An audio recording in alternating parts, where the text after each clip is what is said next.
Hello friends, मैं सपना खंडेलवाल गुरुग्राम से। आज मैं अपने मौलिक संस्मरण चाय बागान कौसानीके की श्रृंखला नंबर 4 प्रस्तुत कर रही हूँ, जिसका शीर्षक है मुलाकात जंगली जानवरों से। तो प्रस्तुत है मेरा ये संस्मरण। नीचे उतरकर हम तो उस टी शॉप पर ही रुक गए। साथ वाली फैमिली और नीचे उतरकर टी बागान से बाहर चली गई। शॉप पर बिछी कुर्सियों पर बैठ लेमन टी पीते हुए हमने दुकानदार से पूछा, भैया यहाँ पर कौन कौन से जंगली जानवर आते हैं? क्या आपका सामना हुआ है कभी उनसे?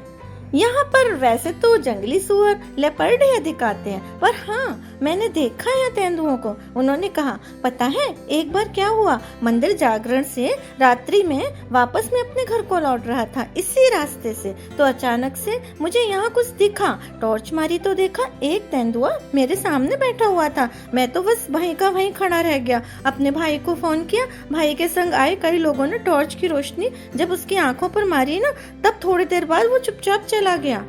तुम भी भैया इतनी रात में टी गार्डन वाले मंदिर से नीचे आ रहे थे, वो भी अकेले? घोर अचरज से मैंने बीच में ही बात काटते हुए उनसे पूछा।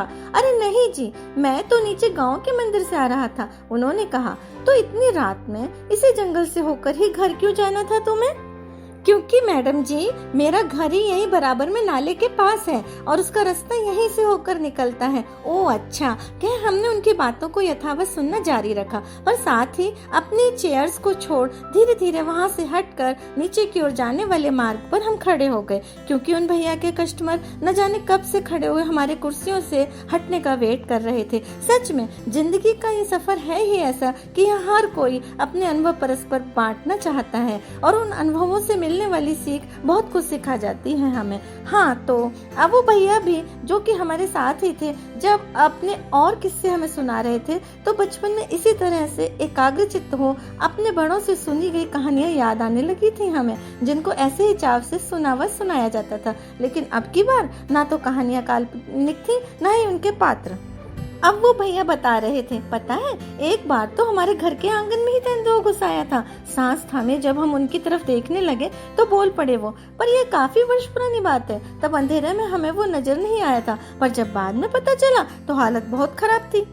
और एक बार की मैं इन्हीं बागानों की बात बताता हूँ। एक रात इन्हीं रास्तों से बाहर से मैं वापस लौट रहा था, तो अंधेरे में ऐसा लगा कि पेड़ की बहुत बड़ी डाली यहाँ टूटी पड़ी है। सोच में पड़ गया मैं। जब मैं यहाँ से गया था तब तो ये डाली यहाँ नहीं थी। कुछ ही समय में इतनी बड़ी डाली कैसे टूटकर यहाँ गिर पड़ी है? तो कौतूहलवश मैंने टॉर्च की रोशनी जैसे ही वहाँ फेंकी तो जड़वत खड़ा ही रह गया मैं। मुंह से तो आवाज ही नहीं निकल रही थी। वास्तव में 3 तेंदुए ऐसे बैठे हुए थे कि उन सब की पूंछ में एक बड़ी डाली प्रतीत हो रही थी। अरे भाई तुम तो पहाड़ी हो, तुम्हारा सामना तो रोज ऐसे जानवरों से होता ही रहता है, तुम्हें डर कैसा? मेरे हस्बैंड ने कहा, साहब पहाड़ी हो या और कोई है तो आखिर हम भी इंसान ही ना, जान का डर तो हमें भी लगता है।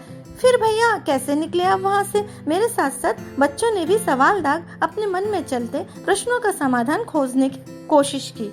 हाँ, तो फिर बड़ी मुश्किल से मैंने अपने घर फोन किया। भाई के साथ गांव वाले आए। थोड़ी देर तक तो स्थिति बहुत ही खराब रही, लेकिन किसी तरह जब वो तीनों तेंदुए वहां से हट गए तभी मैं अपने घर को जा पाया। कुर्सियों पर बैठे कस्टमर अभी भी उन भैया का वेट कर रहे थे, पर वो तो एक के बाद एक बड़े ही रोचक ढंग से अपनी बातें हमें बताई जा रहे थे। भैया आपकी तो यहाँ अकेली ही शॉप है, कितने बजे तक खोले रखते हो इसे? रात तो हो ही जाती होगी ना आपको? मेरे बेटे ने कहा, हाँ रात के 8 तो बज ही जाते हैं। दुकान बंद करते करते कस्टमर के ऊपर होता है ना। एक बार तो रात के 8 बज चुके थे, पर एक टूरिस्ट कपल की फोटोग्राफी चलती ही जा रही थी। सो हार कर मुझे कहना पड़ा, भैया अब यहाँ से जाओ, जंगली जानवरों के बाहर आने का समय हो गया है, किसी भी वक्त आपसे उनकी मुलाकात हो सकती है। बस फिर क्या था, वो फौरन यहाँ से गायब हो गए। भैया आपके कस्टमर आपका वेट बहुत देर से कर रहे हैं, आप उनको देखिए, अब हम चलते हैं। हमने जैसे ही ये बोला वो भैया लौटकर अपने कस्टमर के पास चले गए। गहराती संध्या में उन स्मृतियों को समेटे हम वापस अपने रिजॉर्ट की ओर चल दिए। Okay friends, thank you.